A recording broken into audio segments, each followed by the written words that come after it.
Kaitlyn Mullens was born and raised in Dallas and received her bachelor's degree from Texas A&M University.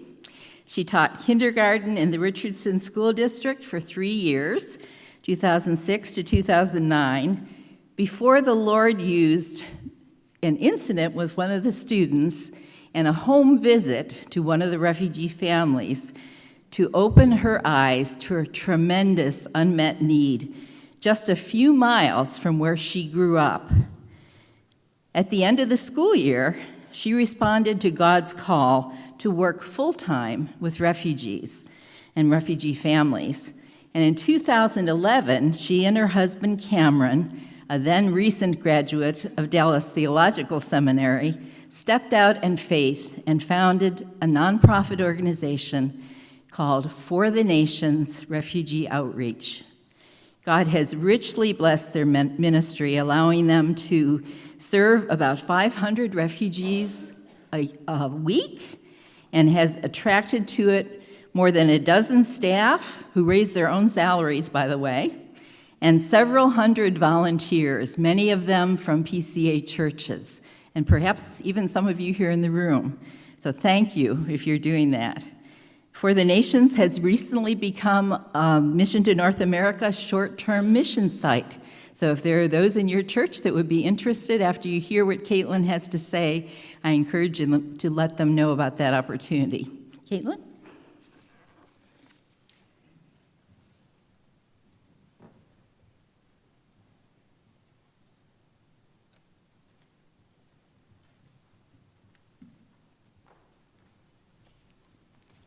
Thank you all so much for having me. I really appreciate the opportunity to share. I was asked to share a couple of stories of refugees, just how we've seen them impacted and how they've impacted us. And there are more stories than I could ever share.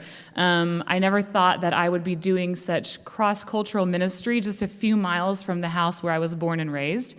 And so it's been a really amazing thing to come back into the community where I was born and be able to work with people from 20, 30 countries across the world that are coming from very non-Christian, closed, unreached places sometimes. So it's really impacted me and my family as we get to experience the diversity in our community.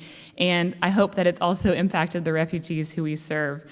For the Nations does basically 3 things. We help educate refugees, we help acculturate them to life in America, and we share the gospel in a structured way, but also through relationships. So that's kind of what we're doing now. And it all started from a little Somali girl that I went to visit, as Pat mentioned. And I wanted to share a couple of stories that hopefully will be encouraging to you.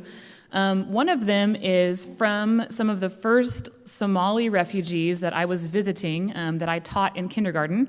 And these were some girls that I didn't teach, but found out about me through some of the other kindergartners that I did teach. But we had taken them to church, we had gone and shared the gospel with them.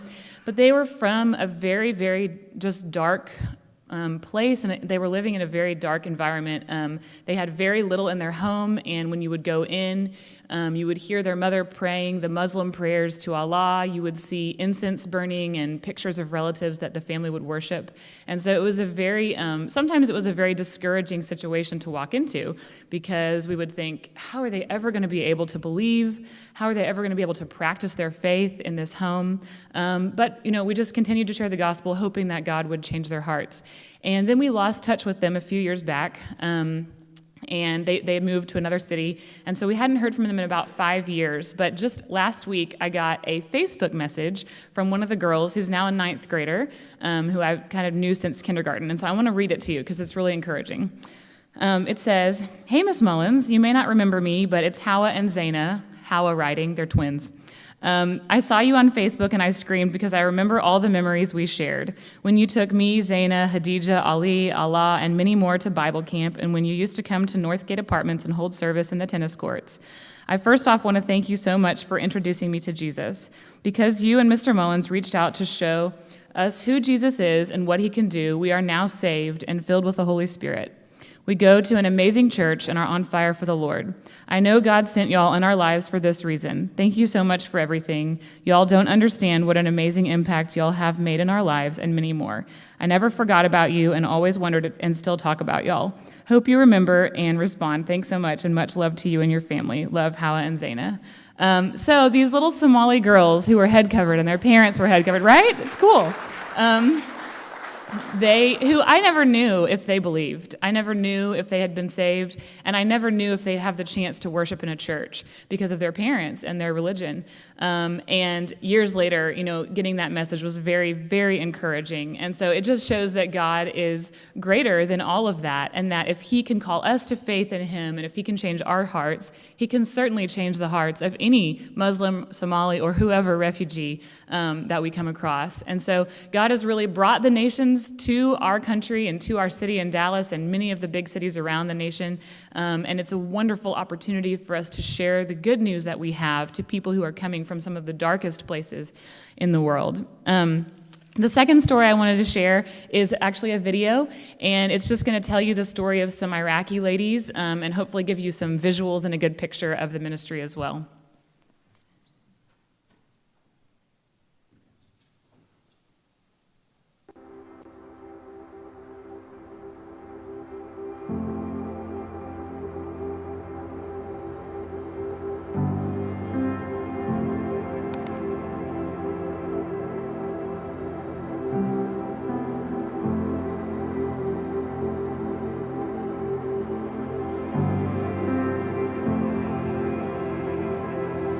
So a moment for me that I realized we were doing something very unique was I was sitting with a class of students. There was probably about 15 of them, and half of them were from Iraq. Then one day I started asking about their family and their family back in their countries. And one person said, after thinking and saying it very softly at first, well, my son was kidnapped back in Iraq and was ransomed for money, and as soon as we got him back, we left the country. We couldn't do anything when he was kidnapped and ransomed because the police couldn't do anything, and so the only thing we could do is stay quiet about it and pay the money. And then the lady sitting right next to her said, the same thing happened to my son. And then someone across the room said, the same thing happened to my son. As you start to, and they didn't even know it about each other, that they all had this same experience of their children being captured and not knowing if they'd be safe, escaping just barely with their children, and they started sharing that. But then someone else in the room said, well, kind of the same thing happened to me, except my son died. They killed him. And then somebody else said that. And then somebody else said that. Sitting in that room, as then this English class is kind of turned into a group counseling where they are sharing their similar experiences, sharing their trauma, and getting it out for the first time.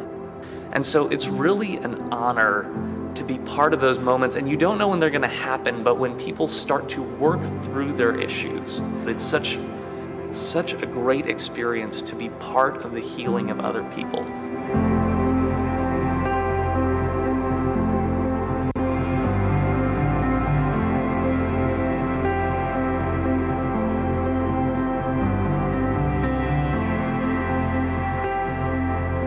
Refugee camps, they are meant to be temporary, but it means they don't always have things like working sewage systems or enough food or police. And so this can be a very trying time for the refugee, where then they kind of have just left a traumatic situation, but now they've just run into a new traumatic situation. Then they have to wait for some determined amount of time. Sometimes that can be as short as 2 years, but can be as long as 10 years or more, to wait to be resettled into their third country. America takes 95% of refugees that are resettled into their third country. but they only get helped for about the first 30 days once they're here, and that can look like some different kind of aid from the government. But after that, they're really expected to get a job and be able to work, and that can be really difficult for them if they've grown up in a society where education has not been prevalent. They maybe have never been to school, or no one in their village has ever been to school, and they don't know how to read or write or speak English. They don't have any job skills, and they really have a difficult road ahead of them to come from war-torn poverty, with no education, all the way to being able to support their family in the U.S. So the mission of For the Nations is to meet the educational and acculturational needs of refugees, and at the same time present them clearly with the gospel of Jesus Christ.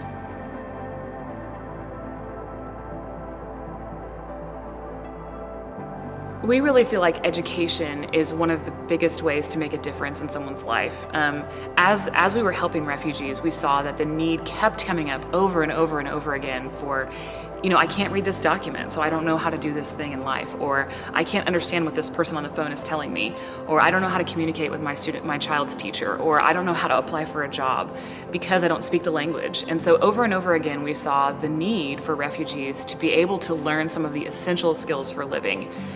And that's why we decided to focus on education, is because we really felt like with education, it could improve the quality of life for all of these families. 8 years ago, we were helping 6 families. This week, we are going to be helping about 500 families weekly, and over this year, we'll be helping somewhere between 1,500 and 2,500 people. It matters because the need is real, and the solution takes time. Our education looks like English classes and citizenship classes for adults, also literacy, teaching them to read and write. We also support the public school system for elementary age students and junior high aged refugees by helping with homework after school, and we also have a preschool to prepare kids who are entering kindergarten.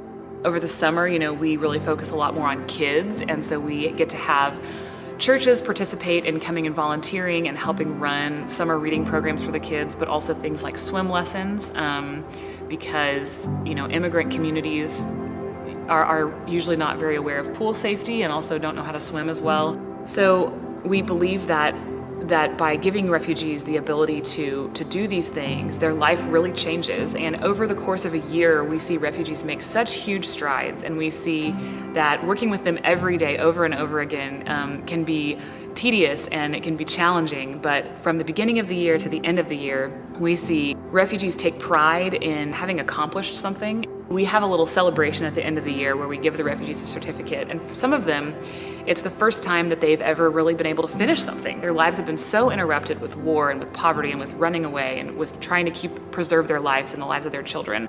Especially for me to see women who've never had an opportunity to go to school in their country because of whatever reason, for the first time take such pride in coming to English class and treating it seriously and really studying hard and working hard to make improvements and to learn things that they've never had the opportunity to learn before. These are people that just haven't been given opportunities, and if we step in and help, it's a great opportunity for us to reach people that never would have received education, that never would have heard about Christ. It's such a great opportunity that we don't want to miss it.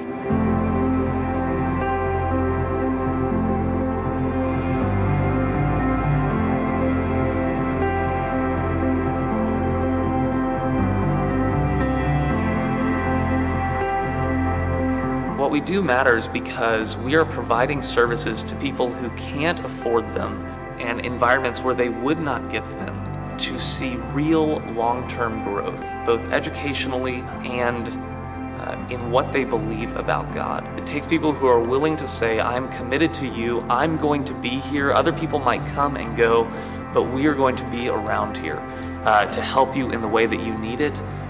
We are going to be here when you have the crises in America that you don't understand. It's an excellent time to step in with, we know. This is why we talk about Jesus, because through Christ we have a hope that is bigger than the problems, that's bigger than sin and bigger than death. This is why we get to teach our refugees learning English is good, but learning English doesn't take away your problems. It just gives you problems in English. And this is why learning about God and about Jesus and about what he did is much, much better. So that's why we're always looking for more resources, more volunteers, more staff, more people that have a heart for a mission to reach the countries of the world here in America. We want to give that opportunity to you to be a part of what we're doing.